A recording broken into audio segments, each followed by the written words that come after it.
بسم اللہ الرحمن الرحیم۔ بعض مورخین بیان کرتے ہیں کہ 7 محرم کو حبیب کربلا پہنچے۔ دھول اٹھی تو سمجھے دشمن حملہ کر رہا ہے، دیکھا نہیں، جیسی دھول ہٹی حبیب کا چہرہ نظر آیا، امام نے کہا نہیں یہ تو حبیب آ رہا ہے۔ جیسے حبیب کو دیکھا تو اصحاب نے تکبیر لگائی، اللہ اکبر اللہ اکبر۔ جب تکبیر کی آواز خیموں میں گئی نا تو بی بی زینب نے پوچھا فضا یہ کیسی آوازیں، دشمن نے حملہ کر دیا؟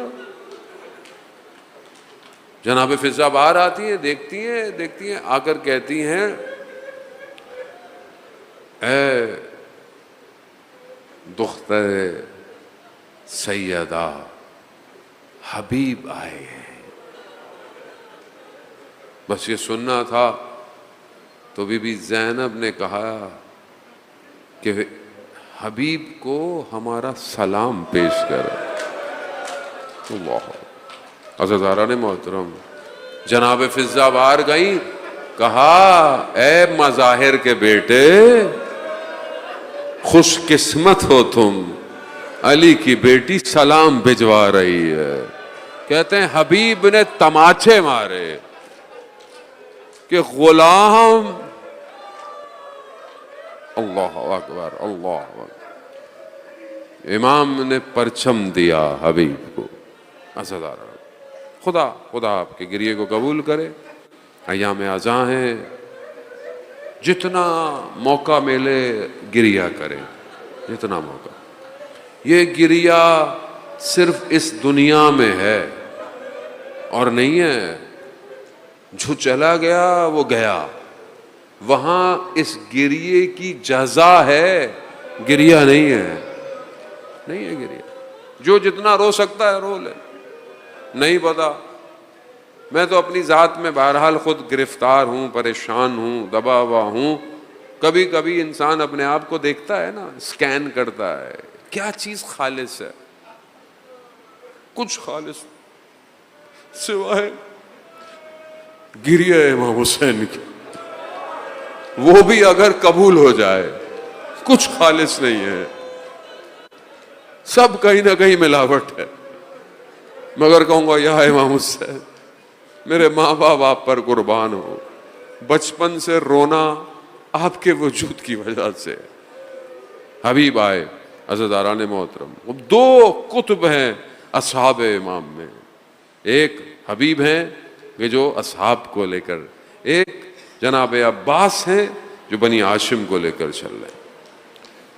انہی 2 مقام پر امام حسین کے چہرے کا رنگ پریشان ہوا ہے۔ امام کو کہیں کوئی پریشانی، امام کا چہرہ عصر عاشور کے قریب اور کھلتا جا رہا تھا اور نورانی ہوتا جا رہا تھا۔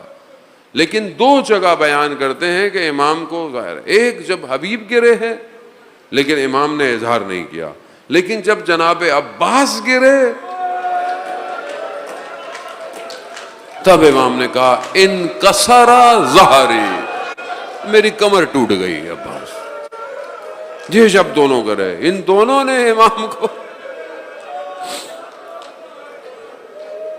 اجرکم اللہ، خدا قبول کرے رونے کو، خدا جناب سیدہ راضی ہوں آپ کے رونے سے۔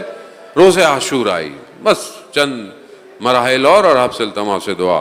اذان محترم، روز عاشور آئی، نماز کا وقت آیا،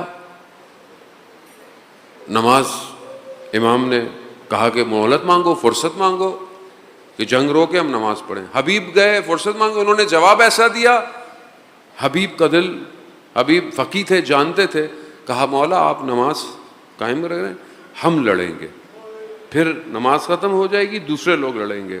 مولا نماز پڑھیں، حبیب لڑ رہے ہیں۔ اس بڑھاپے میں حبیب نے کئی لوگوں کو جہنم واصل کیا، مگر یہاں امام کی نماز ختم ہوئی، وہاں حبیب پر وار ہوا۔ حبیب کے سر پہ کہتے ہیں وار لگا، حبیب گرے، امام حبیب تک پہنچ گئے۔ امام نے جملے ادا کیے حبیب کے لیے، حبیب نے اور بھی بہت سارے کام کیے، وقت نہیں ہے بہرحال بیان کیا جائے. حبیب نے مظاہر عظیم شخصیت تھے، عظیم شخصیت تھے. امام نے ان کے اس بدن پر آ کر بھی جناب حبیب کی فضیلت میں جملے بیان کیے، فاضل، ایسے جملے بیان کیے. حبیب بہرحال گزر گئے دنیا سے. دشمن نے سر تن سے جدا کیے، بہت تیزی سے آگے. جو شخص حبیب کا سر لے کر چل رہا تھا نا، وہ قبلہ ابن تمیم سے تھا، جو قبیلہ تھا اس سے تھا. وہ جب کوفہ میں داخل ہوا نا تو ایک بچہ اس کے ساتھ ساتھ تھا، ساتھ ساتھ. وہ جہاں جاتا تھا بچہ اس کے، وہ اندر جاتا تھا باہر نکلتا تھا. اس کو شک ہوا، اس نے بولا تو بچے سے کیا ہے؟ کہا کچھ نہیں ہے. نہیں، کہا کیا پریشانی ہے؟ تو میرے ساتھ ساتھ کیوں ہو؟ جب بہت اصرار کیا نا تو اس نے کہا یہ تیرے ہاتھ میں جو سر ہے تو جانتا ہے کس کا ہے؟ کہا یہ میرے باپ کا سر ہے.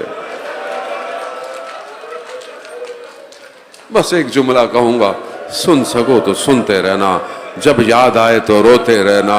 عزیزداران محترم، کیا کہا؟ کہا میرے باپ کا سر ہے، یہ میرے باپ کا سر مجھے دے دے، میں اس کو دفنا دوں. کہا میں تجھے کیسے دے دوں؟ مجھے تو مال لینا ہے، مجھے تو انعام لینا ہے. یہ کرتا رہا، بہرحال اس نے سر نہ دیا. وقت گزر گیا، یہ بچہ بڑا ہوتا گیا، اس کے تعاقب میں لگا رہا. اور جب اس نے موقع دیکھا، اس بچے نے اس کا سر جدا کر دیا. بیٹا تھا نا، بیٹا تھا، باپ کے قاتل سے بدلہ لیا، برداشت نہ کر پایا.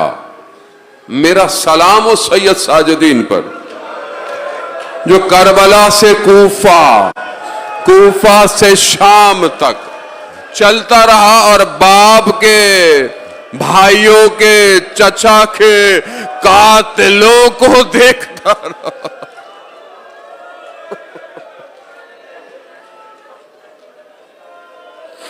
اللہ لعنت اللہ علیہ.